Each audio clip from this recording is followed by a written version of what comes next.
All right, so welcome everyone. It seems like it's been forever since I did my last critique hour, right? What is that? Is it just me? Like not doing something for a week makes it feel like last time I did it was last year. Is anybody else like that? Please respond. Please tell me because I need to know I'm not alone. I for some reason when I stop doing something that I love doing, it feels like forever since. Well, that answers the question because I love doing it. All right. So it's been a really weird week. Week is a good word though. I think I got another weird flu slash coronavirus scare. I had a really bad fever and really bad cough, and I've been on some heavy duty antibiotics to help medicate it if since it's not coronavirus. I'm pretty sure it's not, but holy crap was I scared that it was. Oh man, and I still feel very weak. Don't feel well. But I hope that whatever it is gone. And I do sound a bit winded at the moment. I'm sorry if I sound weak towards the end of the session. Definitely not the same fatigue I had back in April when I did get it, or March or whatever. Definitely much better. I couldn't even do a whole class. Do you guys remember that? I was just running out of breath. I was wheezing and like gasping in the middle of class. It was really bad. But I'm feeling much better. So that's the reason why I couldn't do 2 classes in a row that week. It's really bad. Excuse me. But I'll be taking a look at a wide range of stuff today, just because it doesn't have to all be thematic. It doesn't have to all be crazy environments. We did environments for a good old while. We did a lot of environments recently. So I think let's just put a stop to that for a little while, especially since the elementals, the creature design challenge is underway, and it will have a lot to do with textural studies and environmental, and that has a little bit to do with environment since it's in light environment and stuff. But yes, the Halloween challenge is live. I know we're already halfway through the month, but you guys, I think you guys have enough time, considering that the due date is 29th. So let's take a look at that challenge, y'all. It is amazing. So okay, so if you guys did not watch the last community critique hour, please go watch it. I spent a lot of time looking at those snake designs. But please go watch that book cover design challenge. It's also been added to the playlist, the community playlist for the community design challenge.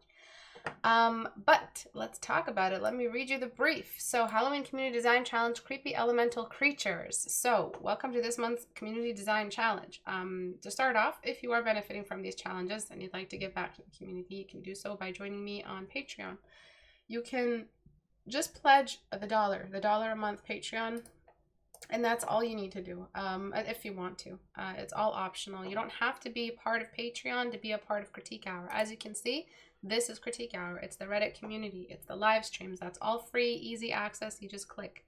But if you want to support me, if you want to send some support my way, you can do so through Patreon. There's different tiers, and different tiers get different rewards. The final tier is the apprentice tier, and you get challenges every single month, and you get access to the private Discord and a bunch of other rewards as well. All my personal work, PSDs and everything. So if you want something in the middle, you guys have the initiate and the pupil tier. I cannot do that. I just can't. But if you just want something a little bit more relaxed, $12 a year is all I'm asking. Watchers are just there. They're just watching over the community. $1 a month is the lowest pledge, and it's by no way a small pledge, because if everybody joins in, then it's like the equivalent of having the support from the entire community backed art community. So if you guys want to send some support, you can do so on Patreon. That's the best way to do it. Some people message me, so let me tell you a little story. Some people message me through Facebook and want to give me money, and I don't want to do that. I don't do that. I don't mean to insult you by rejecting that. Somebody really wanted to give me money, and I was politely saying, no, thank you. You can do so through Patreon. I really appreciate your, desire to support, but it is not possible for me to take money from you, because that's kind of got all kinds of legal holes in it that I cannot risk, as well as I don't know who this person is, and I can't accept money from them from my main PayPal account, and it's just really weird. And I'm not trying to offend them, whoever they are, if they were genuinely trying to support the community, but I don't take support that way. The only way, if you guys want to give support back to the community, to me, you can do so on Patreon. That's the only avenue at the moment. There's no like PayPal me or donate button or anything like that. Okay, so the community challenge is as follows. Think spooky Pokemon, all right? So the theme for this challenge is going to be creepy creatures. The twist, they must be cute creepy creatures. So it can't just be a big ghoulish monster that is like a creature that has no eyes. We're thinking cute. So I'm still trying to bring out that design requirement that needs the face of the animal, the eyes, the cuteness triangle, all of that. Because it adds a bit more of a design requirement. It makes it a little bit more difficult, basically. So it must embody, second twist is that it must embody a seasonal symbol that represents the fall-October season. So it's got to be creepy, it's got to be thematic for the fall, and it's got to be a creature. So it can be a magical creature. Basically like a Pokemon, you know how there's fire Pokemon, a water Pokemon, you can do a fall Pokemon, all right? The seasonal symbol can mean an element of the weather, rain, wind, leaves, changing colors, or other units of seasonal changes, such as instead of just raw elemental, like units of element like the fog or the rain or the or mist or stuff like that. It's just got to be creepy in that it has to be delivered in a way that is a little bit like, you know how when you have a Pokemon that's just starting to get introduced in the Pokemon movie and it's a little bit more scary and unyielding. That's kind of what I want to see, is something a little bit more, not necessarily grotesque or macabre, but definitely toothy, horns, claws, but in a way, if we tilt our head a little bit, we can be like, oh, something like that. Okay, so that's as much as I can explain it. I have a really weird vision, and that's what I expect out of you guys. So this has to be turned into a creepy creature. If the creature is not made of this element, the creature itself must be creepy but cute at the same time. So if it's not made of the element, as if the creature is made of this element, sorry. So lots of layers. So if it's not made of that element, it cannot be just an animal. It can't be just like a dog or something like that, or a little lion cub or cute animal cat cub thing. It has to be made of this stuff. So lots of layers of design. They've got a balance, cute, creepy, and elemental. So I couldn't just make you guys do an elemental cute creature. That's just very, very simple. I wanted something that's a little bit more of a twist, a little bit more challenging. So it's cute, creepy, and an elemental. No lines or cell shading. The reason this requirement changed is because there are too many textures and seasonal elements to render. So before, as you guys remember, I told you don't start it because you don't know the requirements. Is that I wanted you guys to cell shade it, or it's cell shading optional, meaning that you guys could have just, filled in the lines. But because there's so many leaves and fog, and you guys need soft brush and you need smudge brush to really make it feel like a cloudy, billowing fog type leaf thing going on, or the wind, or the fine textures on an old like decaying leaf, or the crispness of like rain droplets or something like that on the creature. Those require a lot of rendering, which is why I didn't want them cell shaded. This is essentially a study texture wrapped up in a community challenge, a texture study. So that's, sorry, I'm dyslexic today. So, it's basically a texture study. So I want you guys to push your limits. Remember, all preliminary work must be handed in. Thumbnails, research references, and inspirational pieces must be handed in along with your final draft. The due date will be Thursday, the 29th of October at 4 p.m. Eastern. And just like I did this time, I want them early. I want them handed in early so that I could look at them early. Okay. So that's it for announcements, really. There's no sale at the moment. Sale talk. It might start in November and move into December. The sale price might significantly drop for the end of 2020. That is not looking like it's going to be right away. It might be mid-November, might not be November 1st. I'm not sure, but it's definitely going to be for Christmas. So if you guys are saving up or trying to get Portrait Studio, or my brush sets, they will be on sale soon. So just hold up a little bit if you want them at a cheaper price. Just to be absolutely transparent with you, the sale price is coming very soon. Not very, very soon, maybe a month. But it's soon, in that it's not going to be next year or anything until the next sale. So let's get started. Who's joining the spooky spookum? Spoopy spookum. Pupil teal. Can the fall element be creative, such as the type of food incorporated into the creature idea? I'm not sure. I'm not sure. It depends on how you pull it off. Like what kind of food? Like pumpkin spice? Like a creepy creature of pumpkin spice? No, it has to be a weather type element. It has to be some kind of environmental element because it's a texture study. It's not a concept or abstract study of color and interpretation of an object. So if you were to interpret pumpkin spice, you'd say, sorry, I just have to close my door. If you interpret pumpkin spice, you could just make it into like a crystallized, smoky, glittering thing, right? Well, I want actual texture, so concrete texture. Excuse me. All right, any other questions? Do they need to be posted gradually as we work on our design? It doesn't have to be like every change you make has to be updated, but yeah, if you want help, especially if you want help, post as you go, post the thumbnails. So thumbnails means that, what is that Pokemon, Ghastly? You know, that creepy creature. The what's it called? The ghost Pokemon. So thumbnails look a little bit something like this. You kind of just experiment with the general silhouette design of the character. This is very, very basic. Probably a bunch of you wanted to do this one and I just stole the idea and now you can't do it, or this is just too basic to do. It looks like there's like a baby doll attached to its tail. So this Ghastly, Ghost, right? Gengar Ghastly, yeah. So this is what I mean by thumbnails. You guys can post these up or stuff like this. You can post and share as you go so that you could get help figuring it out. But really, it's about not flooding the main page. So no sketches or one single sketch or something like that. But if you guys want to post little thumbnails, experimenting weight distribution and stuff, you can definitely do that. So these are thumbnails. This is what I expect whenever I say thumbnails or silhouettes, I'm talking about these. This is the kind of stuff I want to see. I want to see that you guys are experimenting with the silhouette read of the creature and then moving forward with fleshing it out with texture. Any other question? Oh, sorry, it's been a while since I've participated in the design challenge regarding the thumbnails, sketches, and references that need to be published. Can these be submitted at the same time? Yes, they can.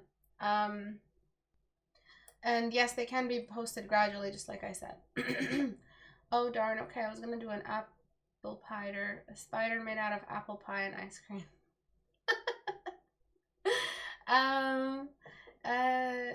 Could it be just a plain background or can we make simple background? The background has to be supportive of the elemental you choose. So if you're going to do like an embers, you know, like something to represent the burning twigs, that's an element. That's a weather element, or, you know, like the forest fire.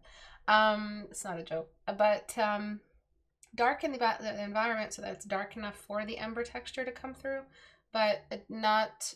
You know, just definitely not post it as a gray background, and don't darken it if it's supposed to be a dark creature already, just so that we can see. The backgrounds are supposed to stay simple, but if you want, you can have a minimally dressed up background to support the presence of an environment, like nearby leaves or something like that, but definitely not a full illustration. You can do traditional, as long as you hand it in on time.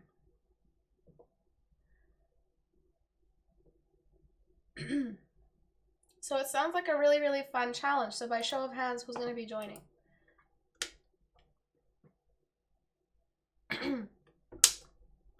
I'm struggling to breathe and talk at the same time. So sorry.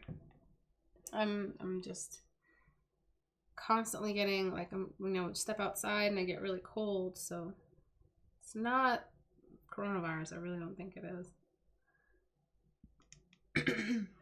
Tentative hand. Tentative hand. We'll try. It should be fun. It should be fun. It should be like, you know, just if you can't come up with a really unique idea, a little crazy horned creature that's got a wide Cheshire cat toothy grin covered in leaves with embers at the edges of the leaves is a fine idea. All right, take that and go with it. Whoever can't, just at least try that version. Try to render that if you can't come up with any idea, like an embers, burning leaves, elemental. All right. All right, so let's get started on today's critique hour. I hope that was enough information for the challenge, but if it wasn't, you can comment on YouTube, you can comment on Reddit, and I'll try to get back to you guys. So for this piece, it's just quick changes that I'll be doing today, and I'll narrate the fundamentals and that relate back to it. So there is absolutely no contrast here, which is horrible. This is the contrast you need. I don't know what happened when you published this, but it seems like you had contrast before. This is a dark room, and there's daylight outside. So this fix can fix it all. If I go any darker than this, it's just the sun setting. Of course, the sun setting would mean a different shadow moving in the room, but not necessarily, because from where they are on the world, whatever kind of building it is, this could very well be a sunset. It doesn't have to be mid-afternoon. Get it? So the sun shadow on the window, or the sunlight and the window shadow, doesn't have to move, right? What changes the time of day significantly, not just the darkness of the room, is just the magnitude of the light combined with that. So this looks like it's morning now, because it's really, really strong brightness coming into the room. It's not dim. It's also changed the time of day, as well as the weather. So we have the weather that is, so we have a pure sunshine, and then let me see what I did to reverse. So this looks like it's the same time of day, but it's a little bit more overcast. Okay. So it really just depends on what you want to represent. You see, it's a lot of questions, and I'm sorry I'm stumbling over my words. It's a lot of questions about what's happening outside of your painting. So yeah, it's an epiphany, isn't it? I never think about what happens outside my painting. Why don't I think about the time of day and the sunshine? Why am I like this? And you're like this because you've always been focused on the glory that is the canvas edges. It's always been about the canvas edges, and you guys forget to ask the real questions that affect the canvas.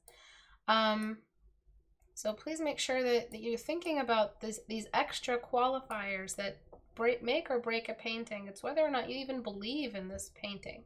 It really is. It's whether or not you believe in your art. If you did, you'd have a feeling for the time of day. You'd have an idea. You'd have a story to tell.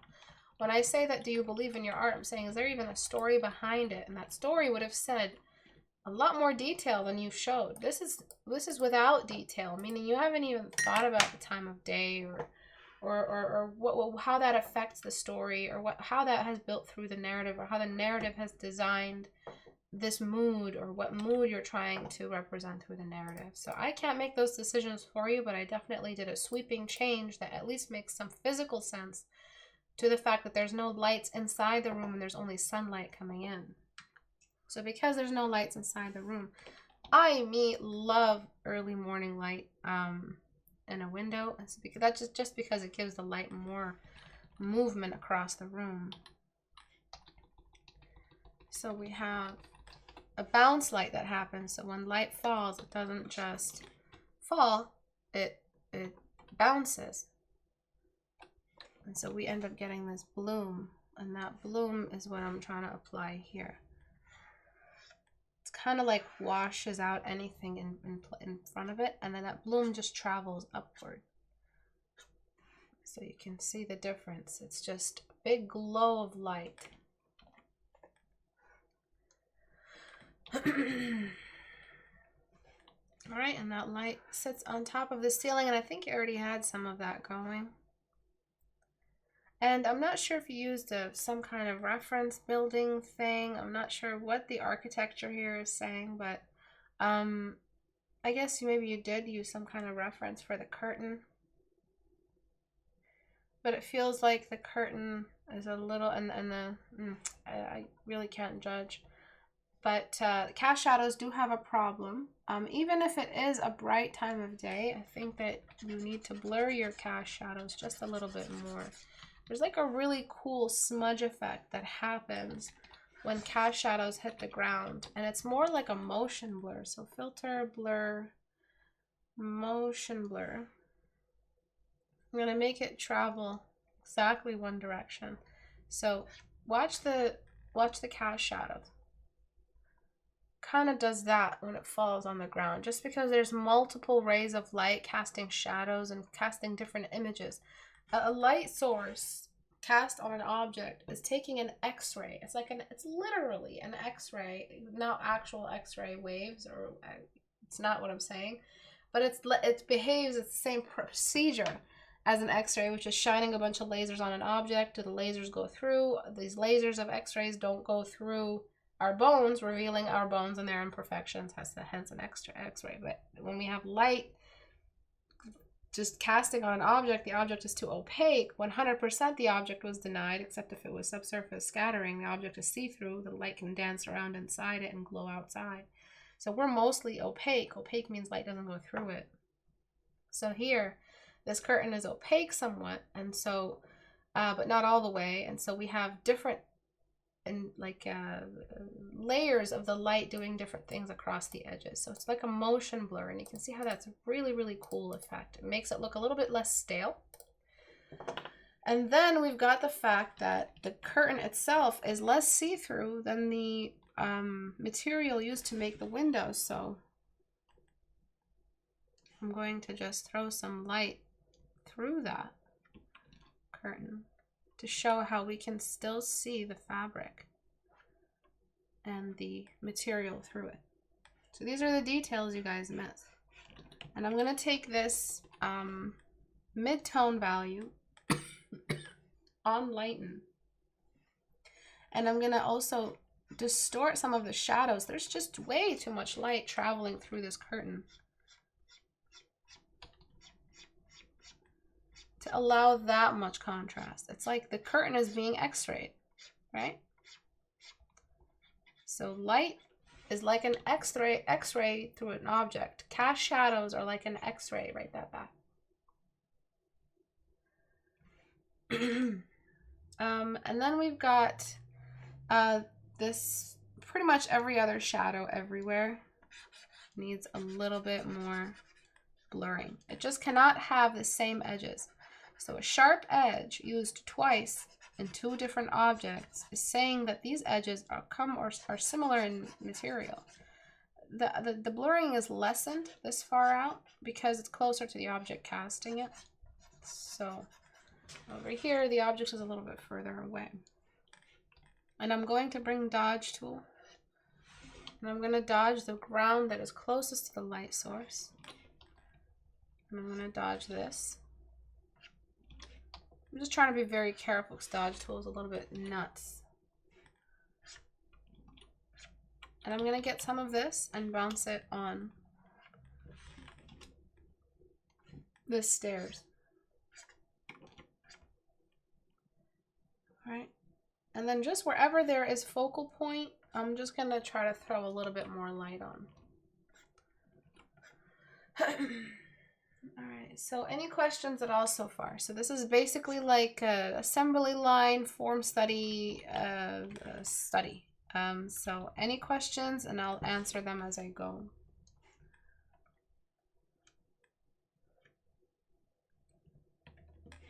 Okay, so we don't want to show that, basically why I'm blurring is we don't want to show that every object in this painting has the same kind of edge. So can anyone repeat why that's a problem? Can anyone run me through why we have to fix that? So now I'm going to thin out the darkness in the cast shadows furthest from the window, because again, the light is peeking through, bouncing around. It's not going to have the same sharpness as the shadows that are really close to the base of the thing casting them, meaning that this stick right here, this pole, is so it's so close to it's on the object nearby that it's created a little pocket. So light has a harder time fighting through this edge, but the further we move away from, and there's no nearby object creating any kind of cavity or cave, the more that light can win that fight against the edges of the pole and just kind of bleed in and jump in. So to just create a better picture, light is crossing. It's crossing around. It's crossing through here, and then it's crossing through here and continuing over there. That's kind of a really bad drawing. You see what I'm saying? So it can hit here. It's just crossing back and forth, and these are the points of impact. So that's why the object gets blurrier.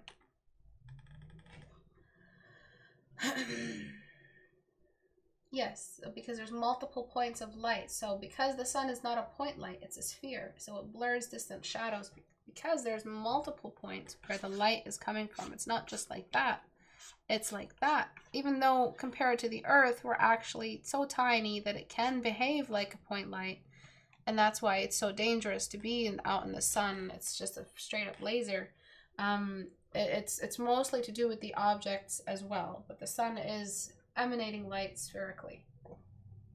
Can you go too dark? In what way? For cast shadows? Yes, you can go too dark. You just want to darken the closer you get to the root. So, meaning the root, when I say that word, I'm not trying to be poetic. It's just the closer we get to the section where the object, the cast shadow, and the floor are all touching. That's it. If you could just darken that more than you darken the rest, it would help eliminate this consistency and contrast that actually makes no sense. Because it cannot possibly be the same degree of cast shadow all the way through. And a cast shadow cast by an object that is experiencing subsurface scattering, you can see the subsurface scattering layers on it. You can see these layers. You see?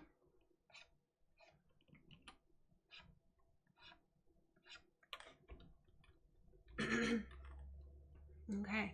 And then there's just sharp edges at the edge of the canvas. Not a good idea. We want to apply a cinematic type blur. We don't want all the sharpness possible because it's not the focal point. The focal point is right here.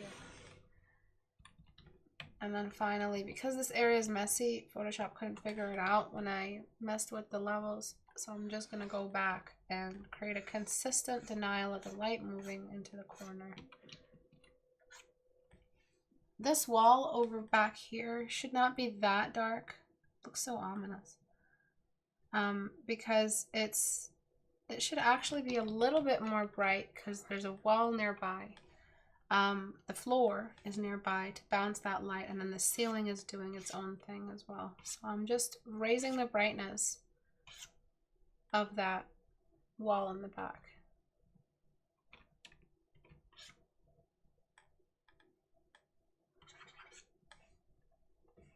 Very carefully. All right, so if you felt that wall was a bit too dark, you were right. And then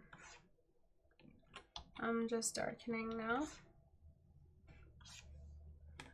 Excuse me, I'm just gonna cough. Okay.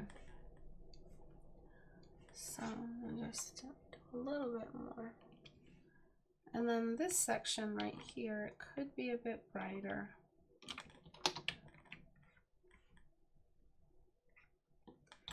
But definitely blurring that edge. Cast shadows are a result of light. Light has texture. Light has a soft texture. Cast shadows contain a lot of soft edges. Write that back. And then you've got this, which is kind of confusing me. This is part of the elevation, but it seems like your perspective is a little bit off. This should actually be just cut off right there. You shouldn't be climbing upward as if there is some kind of 3-point distortion. We're not that low that we're looking up at this little divider here, this little pillow or window frame or whatever it is that you're doing, that we would be in a point where we're so low, like as small as a mouse, to look up and see the distortion. We can see the wall over there and it's not distorted. There aren't any like intense angles, or we're so small that we look up. So imagine when we're so small that we look up and the room does like these crazy angles and we're like super tiny. You know, so we're tiny looking up at this massive window. And so yeah, then we would have that divider travel upward along this distortion of the perspective. No, we're actually just like half sized. We can probably halfway fill. It's not like a 10-foot ceiling. It's like an 8-foot ceiling or something. So we're already more than halfway there. If you're like a 5-foot or, you know, 6-foot person, or almost there, like 5.5 or something, 5'6". So you want to, again, just not overdo the perspective in one area, but have everything else telling a different story about the perspective. So before, holy crap, after. Okay. So any questions? Light contains texture. Shadows have soft edges because light has a texture. Hello from Russia. Hello, hello. I'm way too tired to take anything in, but I go to bed and watch the video later. Enjoy. Thank you, Bree. The 1 point is off on the step that connects to the floor. The step that connects to the floor. I'm not sure. I just noticed this one though. This one is definitely off. So let's just, I mean, I'd have to, it's easier to do it like this. You just have to flatten that.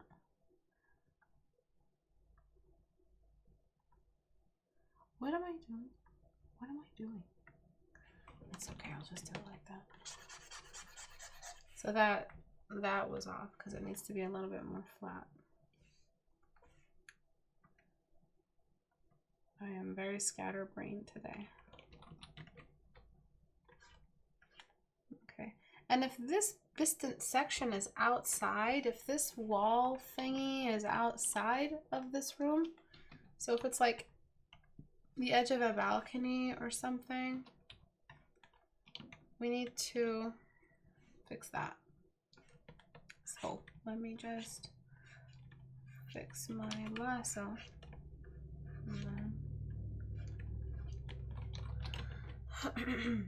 So if this is outside, we're basically just applying subsurface scattering to it. Okay, so it doesn't have to be this bright. Maybe it's not made of concrete. Maybe it is part of the room. It's hard to tell because we have this little space here. So this isn't a window frame, so it's just some kind of something. I'm not sure. All right, so that's it for this one. Good luck and good effort. I don't think that you should be trying to render the curtain so much. I think in a form study, you should also still think about focal point and illustration. So the curtain, I would not say is the focal point. This is the focal point, but the curtain has so much detail in it that's throwing this little doohickey off. So try to lessen the amount of wrinkles or folds on the fabric. Be a little bit more like it's a heavier fabric, so it's got less really fine folds the way silk does, and something a little bit more heavy like multi-layered cotton or something. Okay, for this one, so this is a sketch, and I think you did beautifully. I think each individual feature is actually really well done. But let's talk about what the heck you did with the measurement, because that's where you're getting most of your issues. So what I used to do, if you guys remember back in the good old days, is I used to take the whole face and just cover it up and just talk to you guys. Do you guys remember that? Who here remembers that? So I'm gonna just match the shading, and we're just gonna, you know, just chill. Right. While I'm doing this, I might also just draw some lines. I'm gonna draw some lines. So back in the good old days when you guys had a really bad proportion issue or symmetry, because it's such an amazing way of showing people mistakes. So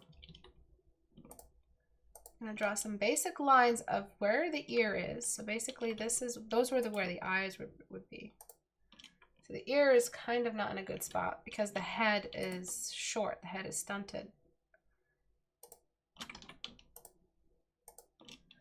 Good old days, Pepperidge Farms, remembers? Did you use smudge brush on your brain? What do you mean? Is it because I'm just like crazy today? All right. so, oops. I think I did use smudge brush on my brain. It's called NyQuil. Alright, so that was a bad one, so ignore this. Alright, just ignore that. Now it's even more visible. Let me fix it.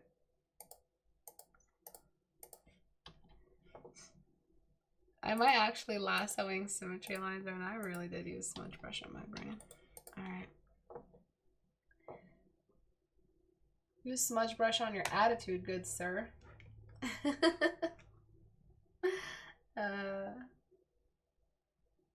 Alright, so you guys ready?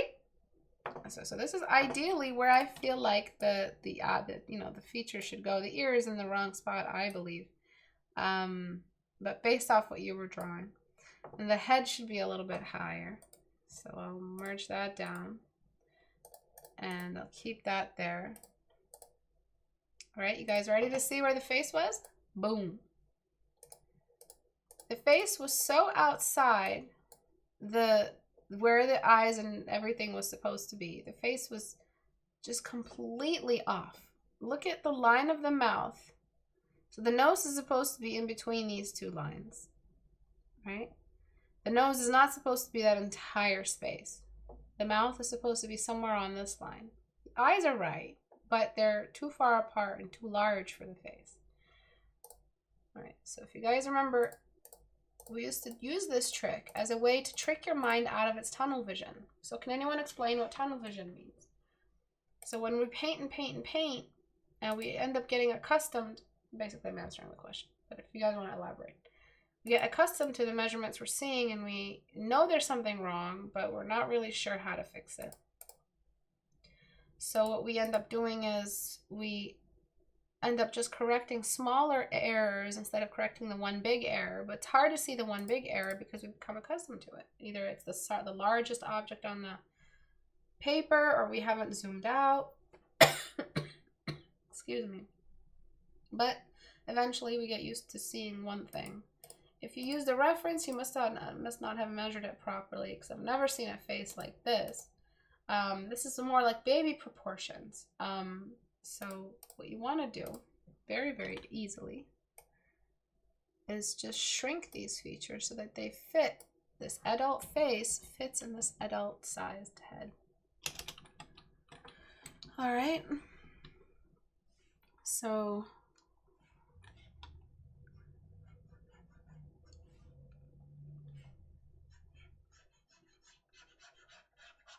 I'm just using smudge tool just so that I don't have to seam all of that together.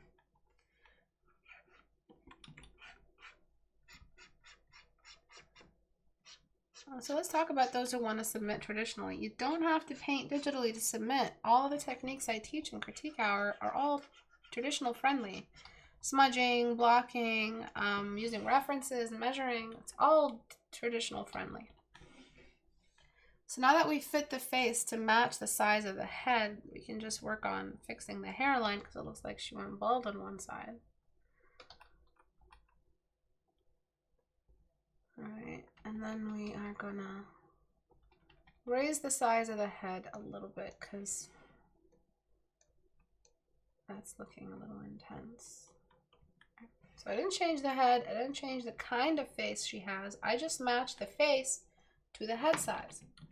So you want to prepare these measurements whenever you're, jumping in and working with a reference and working with a strange tool that is traditional pencil on paper, which isn't as forgiving. You want to make sure that you're doing your measuring, because you're already working on a handicap. The handicap is that you can't zoom out whenever you want. The handicap is that you don't get Control Z. Those are all handicaps. Or, just you can argue that digital is just too forgiving or whatever it is. We move with our technology, it controls our age and what we are. So I think that it is a handicap and you are working at a disadvantage. So make sure that you're measuring to help null and inhibit that disadvantage and the effect it will have on your proportions and general skill output. And then there's smudging. Don't overdo the sides of the nose. For some reason, as soon as you guys, bam, you go traditional, suddenly value sharing just just starts happening. It's just a weird phenomenon. It's I don't know why. So please smudge that side of the nose. Yes, there is a value drop. It doesn't have to be a significant value drop for you to have some form in the nose.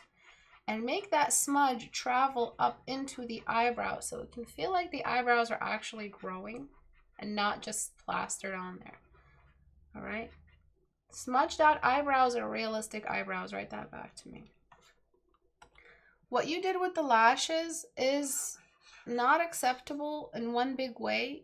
These lashes are fine. These seem to just curl back against, I don't know what they're doing, but they just seem to be curling like that. Lashes don't do that. Lashes they fan out. So if we were really tracking where these lashes would go, they'd kind of do this. So they kind of all move in this direction, not back around this direction, okay?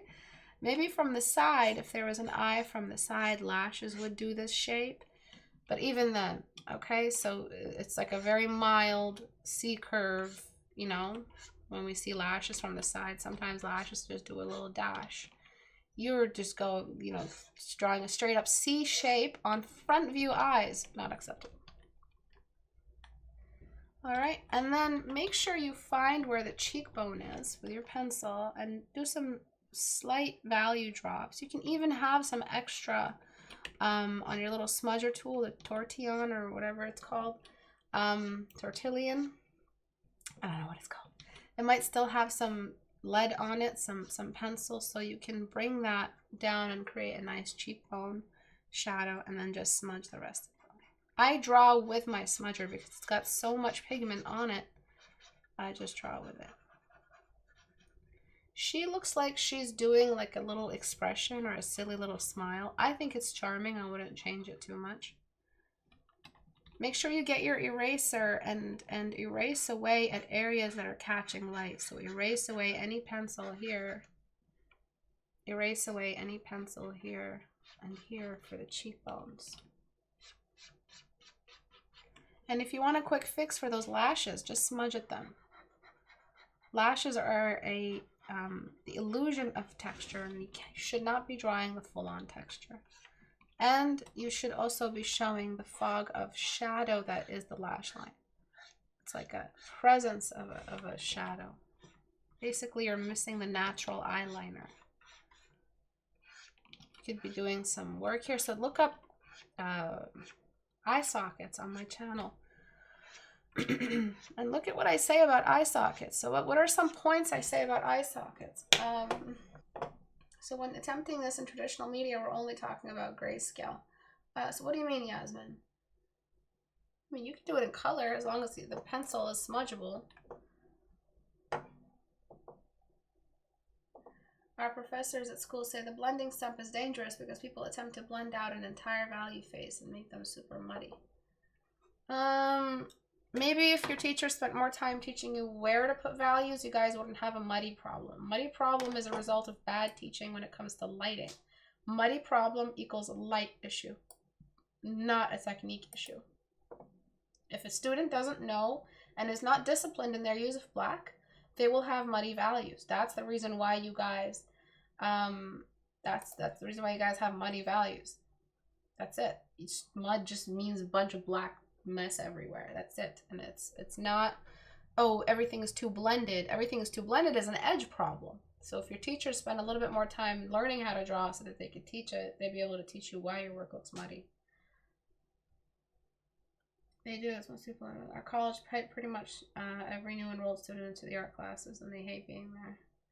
I don't know what these art teachers, quote unquote, are actually teaching people. They're not teaching people the real scientific, physical reason why things are an edge, things are sharp, things are bright, things are dark, things are see-through. They're just not teaching anything. They're just giving you general technique as if technique is the knowledge. Technique is not the knowledge. Write that down. Technique has to do with tools. Using a smudger does not mean you're going to have muddy values. Do not believe that. Using a smudger means you'll be able to manipulate your values in a more controlled environment. Smudge brushes are an amazing, innovative way of working with your values instead of constantly using eyedropper. So knowledge is science and physics. It's all in its own realm. And if you guys are not learning science and physics in an art class, then what in the Are you learning? I just want to know. It's just technique. Sorry, I just slapped my leg. Well, I was looking at the video where you sculpt out a face, and I didn't know if I could do that properly in colored pencil or oil pastel, but I could in acrylic paint. You can. It's just that with oil or acrylic or any permanent media, you have to work light to dark. So it's still all very applicable. You just have to really layer it. So you have to prepare and plan your layers. You have to know you have to look at your reference and know what the first paint you're going to apply is, because you can't work around a pre-existing area. Working background to foreground, farthest object to closest object, face, and then the last thing you detail is the nose tip. It shouldn't be too difficult from what you do digitally though, if you're not using too many layers. I think stuff like this happens because someone focuses on one part of the face and try to get it right and then forget to see the big picture. Absolutely, I agree 100%, Skyroar. So they drew the eye, they liked it, and they drew the other eye and drew the nose, and every single one of these was a little tunnel vision. Let me exemplify what happens to all of us when we tunnel vision. But this is tunnel vision. All right, we draw one thing and then we move over to the next thing. Oops.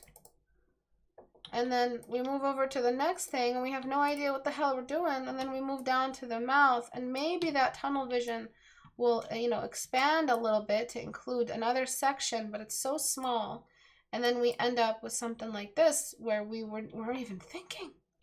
Like, why did you raise this hairline all the way up here when this one was going down? Is this the forehead? If this is the forehead and it's just the hairline, then why is the forehead looking like it's balding? It only looks like it's balding because you put the edge of the head all the way up there. So she looks like she's actually balding. She looks like she doesn't have enough hair. Okay? And then there's the fact that you drew the edges of the face without thinking, without zooming out. Zoom out so you can see that you've actually drawn an adult face proportions on a child's skull. Too much face, not enough head.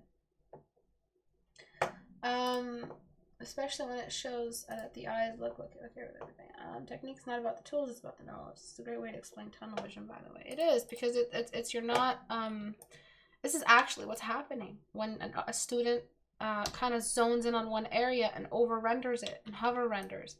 They don't think to maybe expand the scope of what they're looking at and zoom out. See how much easier it is when we zoom out to do anything.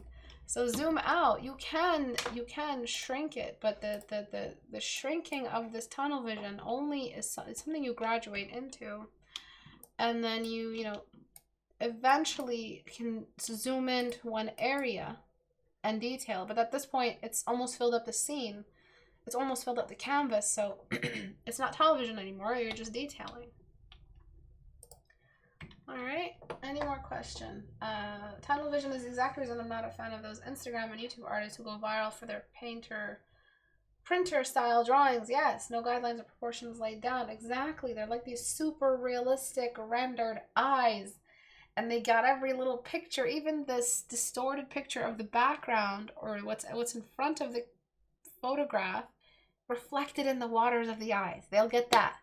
But you know, I'm just amazed because there's no planning, there's no sphere, there's no whatever it is. They've just learned how to be photorealists, and that is not student friendly. Photorealism is not student friendly. Write that back to me. I think those people are just flexing technique that's void of passion or integrity. I completely agree with that. I think that's really well put, Skyroar. Your tunnel vision demonstration was spectacular. I spat out my water. Thank you, Luffy.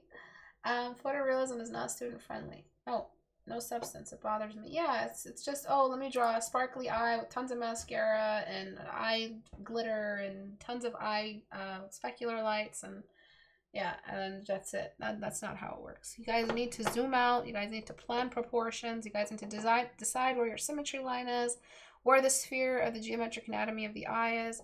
So there's some stuff about this eye that is charming. I wouldn't change it, but I want to note it just because I can see that it's not really something the student chose consciously. The fact that the pupil is asymmetrical means that you're actually not aware. You're actually really tunnel visioning really hard. And the fact that the eyes are really, really distant from each other. So crossing the eyes makes the eyes look more focused, because when we're looking at someone in front of us, our eyes cross to meet that one object, to give our brain one image. And when we're kind of zoned out, we kind of see double vision. We don't really care what we're looking at. So this is a person who's looking directly at you, or looking directly at whatever it is they're looking at, and this is zoned out or spaced out. Some people naturally have eyes that are spread apart all the time. Like think Heidi Klum. Her eyes are just not on the same dimension, but it happens. All right, so we have, I don't know why I went, but we have, but it looks cute. It looks spaced out, but there's something about it that's cute. But the inverse, some eyes that are crossed a little bit, also looks cute. So before, uncanny. Uncanny is when you fuck things up, like you're mixing age baby with old lady, or realism with non-realism. Like the Uncanny Valley Homer Simpson is because we mixed realistic textures with unrealistic proportions, which made it look like somebody who was actually deformed, medically deformed. This is the only equivalent of it in the modern day. All right, that's called Uncanny Valley. Uncanny Valley is when you mix different things that should not be mixed. All right, so it's big, beautiful adult face with developed eyebrows and an adult nose bridge. That's what gives it away. You could easily make this a baby if you had shrunken the nose and put the mouth a little bit closer up. So that was something I didn't mention, which is the other fix you could do, which is just grab everything and take it up a little bit. She'll look like she's 10 years younger, but shrink the mouth. The mouth is still doing things it kind of shouldn't be doing, but because it no longer matches the age. But let me see what I can do just as a quick fix.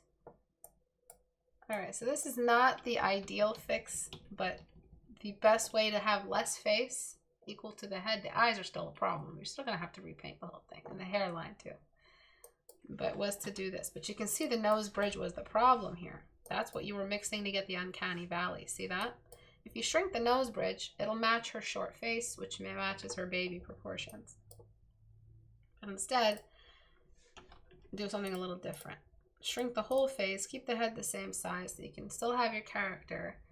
And you don't even have to do the liquefy. You can keep her eyes spread apart. All right. Any questions at all? Thanks for the nightmares, Istebrak. I do this all the time with my students in private classes. If there's something that they just keep doing and they're not doing it, they're not stopping, or some kind of weird habit, or they have long nose syndrome, long face syndrome, I'll look up like the most morbid Uncanny Valley mutation, deformity, and I'll just make them stare at it, and I'll be like, that's what you're drawing. That's the realistic equivalent of what you just depicted on your paper. So that's what I'm going to be showing you until you decide you're going to stop doing that. So they're going to start drawing tiny little noses all the time. I'm going to start showing them pictures of Michael Jackson. No offense to him, may God rest his soul. But he did way too many nose surgeries. And I just show them the realistic equivalent. It's just what it looks like, what it reminds me of. So, yeah, if you guys don't want to be freaked out, listen to your critiques. So then we've got this piece here. Not enough canvas space. Really, really dangerous little game you're playing. Testing fate. Because it's a mistake bound to happen. So just give yourself some room. Canvas might be a little too long as well. It needs to be a vertical canvas, but it shouldn't be like narrow. Okay, so quick fixes. This is a 14-day challenge. You're doing a male face, which is really cool. I don't see enough of those. So I'm going to darken down your contrast a little, your exposure, because it's too much brightness. And then I'm going to lighten your shadows.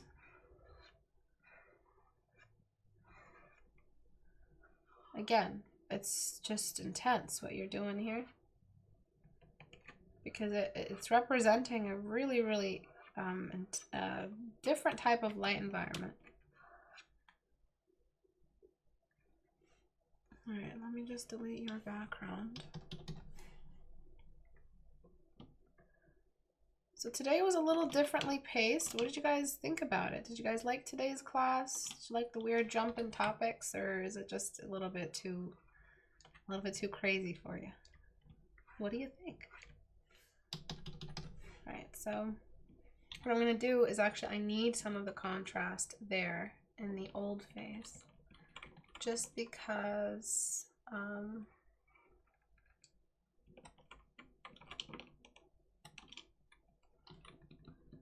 I need that shadow. I like the variety, still loving it. Awesome as usual. Thank you. I love it. Yeah, it's more relaxing in a way, but still lots of stuff to learn as always. Good, good. So you see, I still need that shadow of that pocket under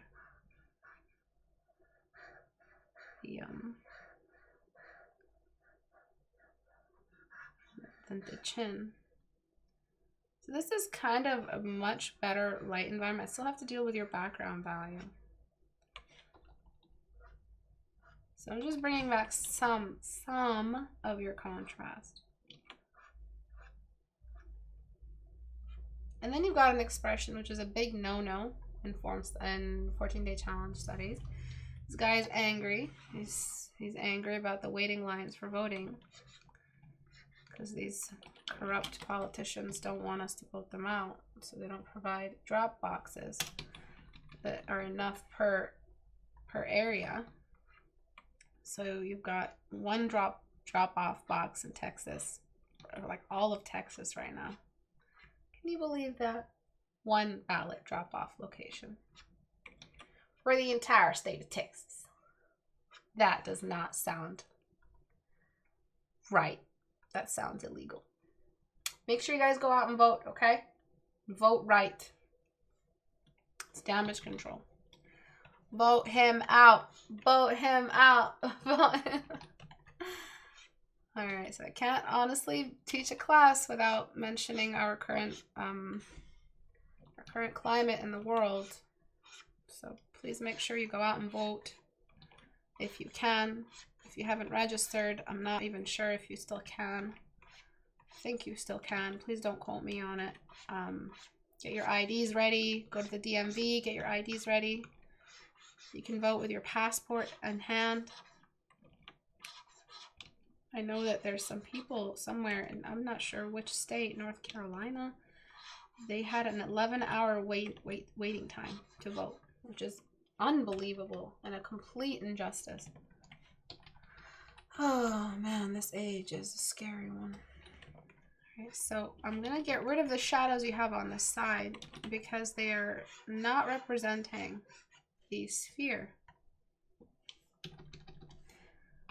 So imagine a sphere.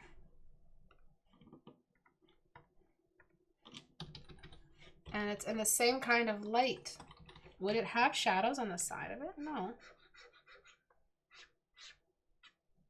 So all the shadows are pretty much collecting towards the bottom.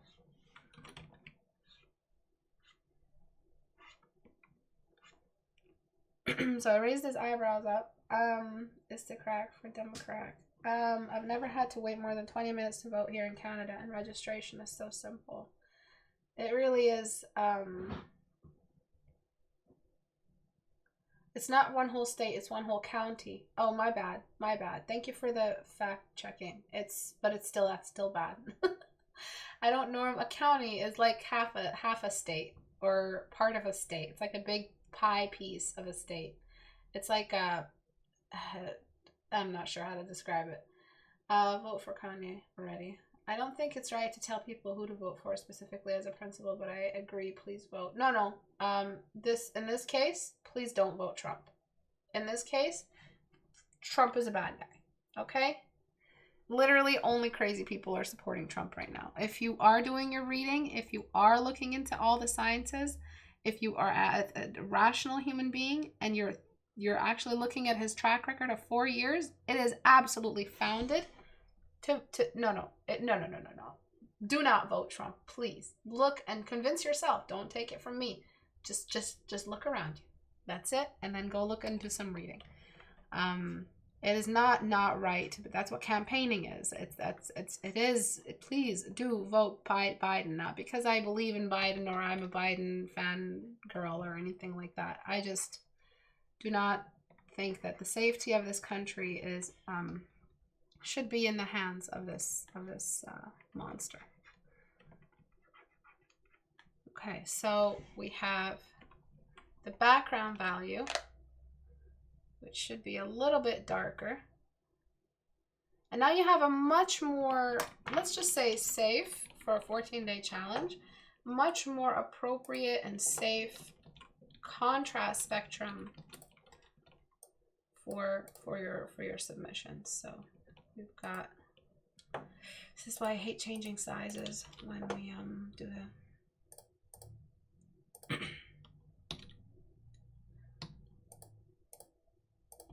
I just hope you can see the difference. I mean, I'm sure you do. But before, the contrast was immense and not good. Now you can bring in your lights where you need them and they'll actually have an impact. Because you were hitting white in areas, I mean, the whole nose is going to get a highlighter value? Really? That is too much brightness for just the whole nose, not just a part of it, but the whole nose itself. And then look at the jump. On his chin, we're going down to like near black. That doesn't happen on a face. The face is a lot more mid-ground. So there are areas that are a little bit more reflective, patches of bright, oily pockets or specular highlights. And there are areas that are dark, that are cavities or nostrils or pockets that hide away from the light. But definitely not a complete like every point of the spectrum is hit in the same portrait with a bright background. No. That background was too bright to allow this patch of black to sit on his face, unless it was actual paint. He's a psychopath per the definition. It's not an exaggeration. It's not insult. It's just fact. He is a sociopath, a narcissistic sociopath edging on psychopath. He's nepotism, sexism, racism, xenophobia. I mean, you're tired of hearing those words. I'm tired of hearing those words. Just the fact that he politicized the virus. God, the list goes on. Please go out and vote, please. If you're an American, if you're on the fence, it's not that we're trying to make you vote Democrat. It's not that I'm trying to make you do anything. I've never been someone who's either Republican or Democrat. I'm somewhere in the middle. And I'm not even that much in the middle. I'm kind of just in another dimension when it comes to politics and religion and all of that, because I've seen it all. I've lived in a Puritan house. I've seen what religion can do and how it can damage a life. And I've seen what madness some things can lead to if there's a little bit too much leniency in every single thing in the world. So I'm not in the middle per se. I just don't want to think like that. I have never been a political person. I'm just an artist. I'm just a writer. I'm just a poet. I'm just someone who just wants to express myself and draw and teach art. The reason why I'm talking about politics on my video is because it's not politics. We're not talking about a politician. Trump is a failed businessman. Trump is a money-chasing monster. He's just this guy who faked his way into politics. He's a pretend politician. Have you seen the way politicians talk? Have you seen their educational history? He's not a politician.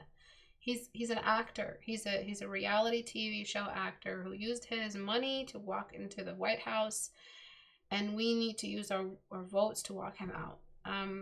And it's not about politics. I don't discuss politics. What other time have I ever discussed politics in the years I've been doing this? This is about the state of the country, the safety of the United States and its citizens, the safety of its taxpayers, the safety of the health and safety. You know, it's not just about societal safety. It's not just about changes in thinking or women not being able to get abortions after they get raped. It's about the pandemic as well.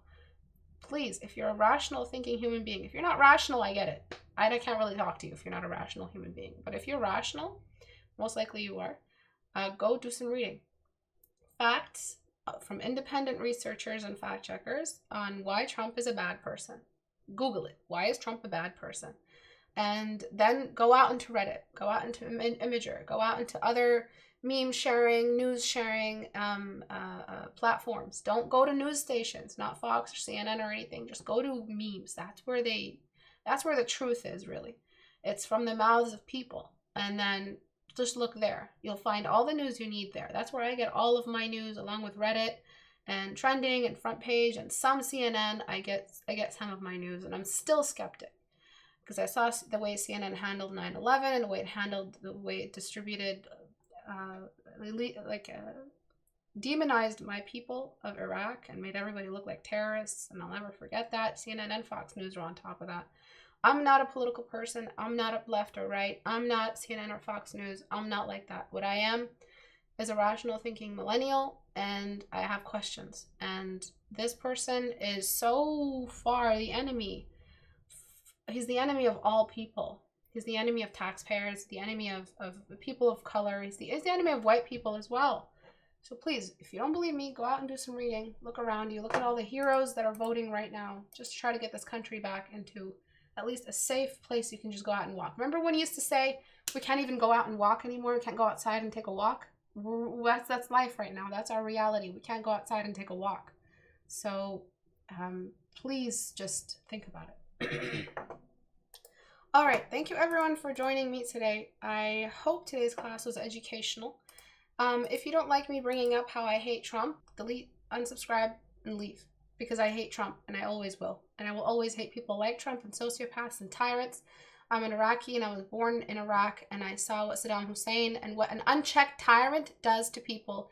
Eventually, he justifies it to hang them off cranes in the middle of a city square. All right? That's the future of America if we don't stop tyrants and fascists from climbing up. I've seen that. It's happened in my lifetime. So I will always be against Saddam Hussein and his many manifestations on this earth, and any other dictator in training or tyrant in rising.